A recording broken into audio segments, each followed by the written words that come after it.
Aira,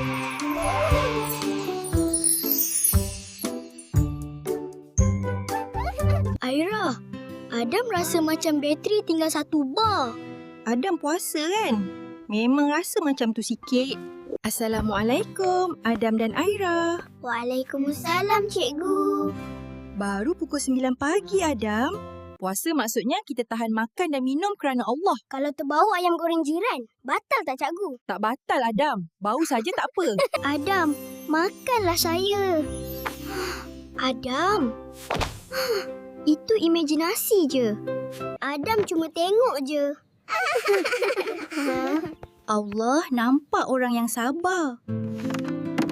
Jom kita zikir sama-sama. Subhanallah. Alhamdulillah.